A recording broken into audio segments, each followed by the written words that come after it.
Before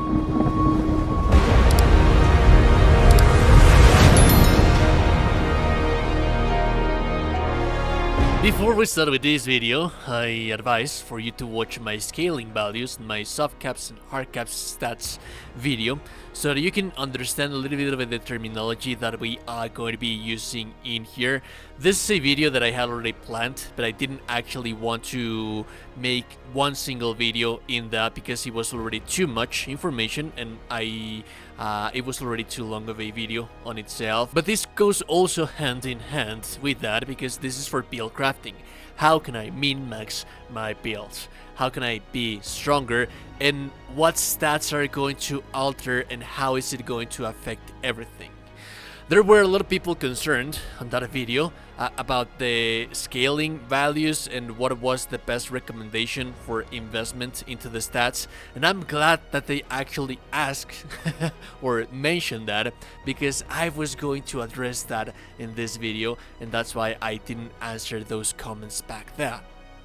But yes, essentially that the concern that people has is that with the scaling seems to be different in this game, and yes, by all means it is different. The damage increases that you get from various different sources, it makes it so that to the general eye it's not that worth to invest mono stat on a single value for the damage scaling of a weapon, because on the long run it's much more efficient to go for different stats that give you more benefits than what the scaling damage value is going to give you, because the game, as mentioned by some people, calculates things differently for you to increase the damage.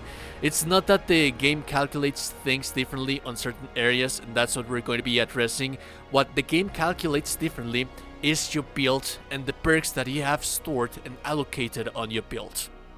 So let's get right into the comparison so that you can actually see in-game what is it that I'm talking about. On the left, you have a build, and you have the stats for the build. On the right, you also have a build, and you also have the stats for that specific build.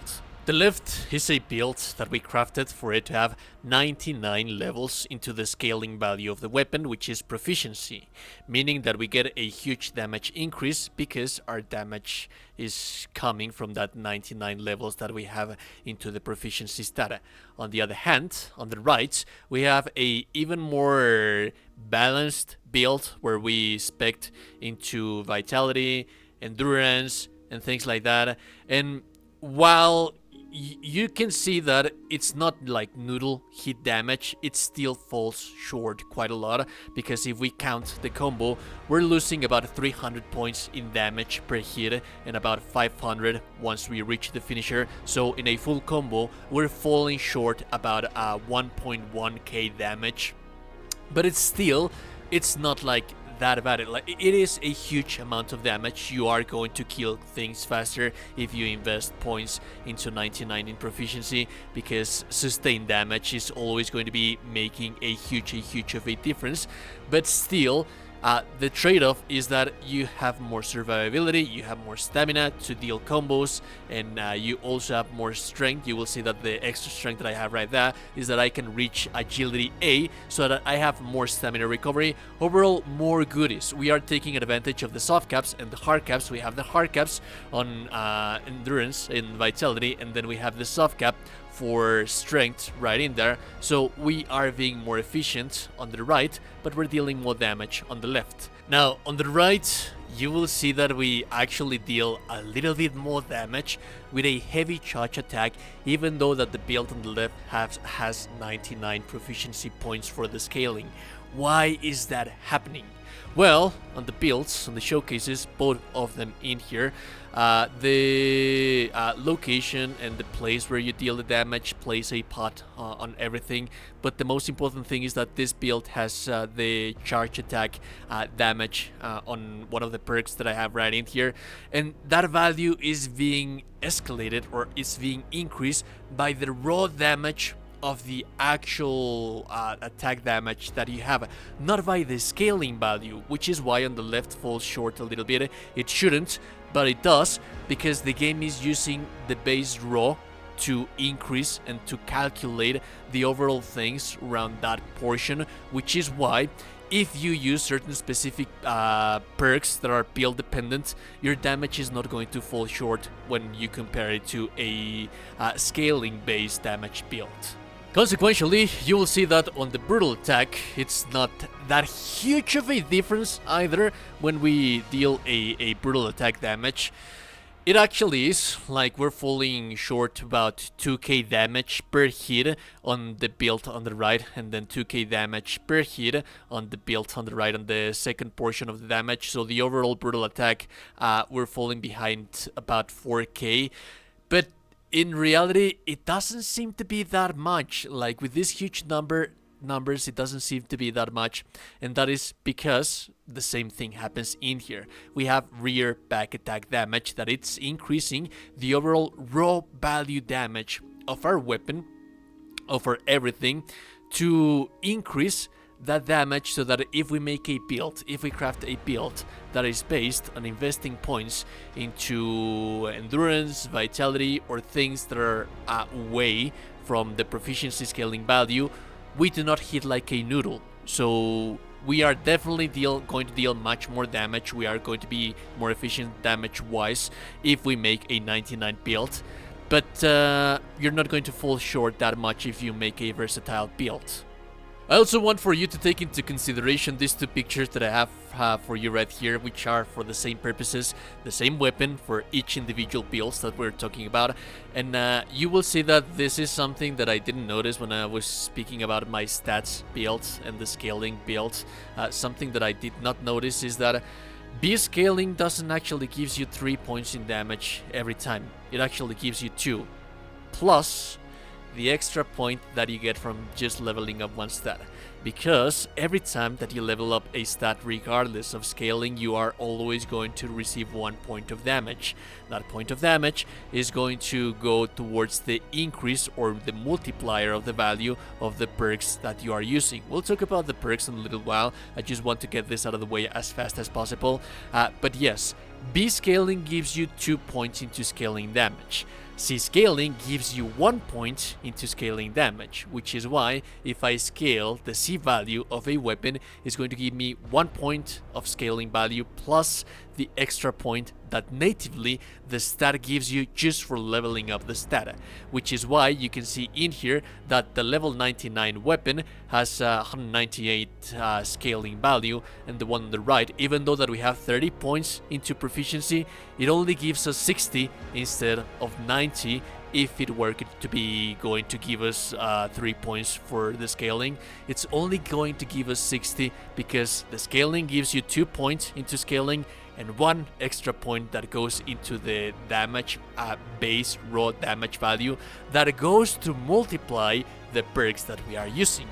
Now if you see that the base damage deals more damage than the rest of everything in here, is because it's not being altered by anything other than the scaling.